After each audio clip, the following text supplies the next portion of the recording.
নির্বাচনের পরে তাহলে কেমন ঠকাবে আপনাদেরকে বুঝে নেব। আবাসের মালিককে জোরে বলেন আল্লাহ। আবাসের মালিককে আল্লাহ।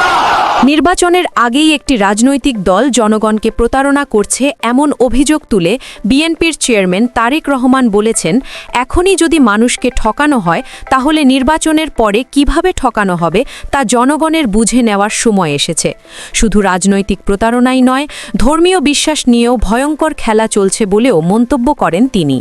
বৃহস্পতিবার ২২ জানুয়ারি দুপুরে সিলেট আলিয়া মাদ্রাসা মাঠে নিজের প্রথম নির্বাচনী সমাবেশে এসব কথা বলেন তারেক রহমান। তিনি অভিযোগ করেন, একটি দল মুসলমানদের শিরকের দিকে ঠেলে দিচ্ছে, যা দেশের জন্য মারাত্মক হুমকি।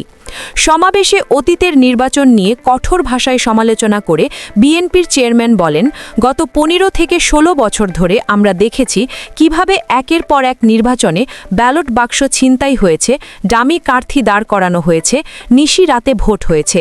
এসব তথাকথিত নির্বাচনের মাধ্যমে বাংলাদেশের মানুষের ভোটাধিকার ও রাজনৈতিক অধিকার কেড়ে নেওয়া হয়েছে।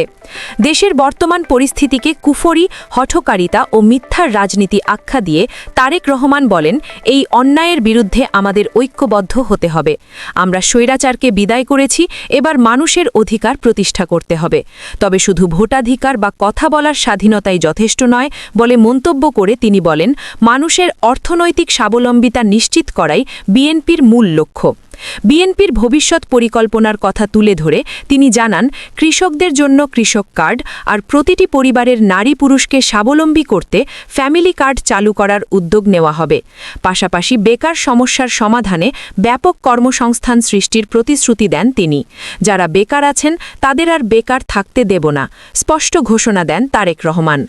সিলেটের জনসভা শেষে সড়ক পথে ঢাকার উদ্দেশ্যে রওনা হন বিএনপির চেয়ারম্যান। পথে সিলেট ঢাকা মহাসড়ক সংলগ্ন ৬ জেলার ৬টি পৃথক নির্বাচনী সভায় বক্তব্য দেওয়ার কথা রয়েছে তার। এর মধ্যে মৌলভীবাজার সদর উপজেলার শেরপুরের আইনপুর খেলার মাঠ এবং হবিগঞ্জের শায়েস্তাগঞ্জ উপজেলার প্রস্তাবিত নতুন উপজেলা পরিষদের মাঠে আয়োজিত সভায় যোগ দেবেন তিনি। নির্বাচনের রাজনীতিতে এই বক্তব্য কতটা প্রভাব ফেলবে সেটাই এখন দেখার বিষয়। তবে ভোটের আগে দেওয়া এই কঠোর বার্তা ইতোমধ্যে রাজনৈতিক অঙ্গনে নতুন আলোচনার জন্ম দিয়েছে। আপনি দেখছিলেন এনএলবি নিউজ। সাথে থাকার জন্য ধন্যবাদ।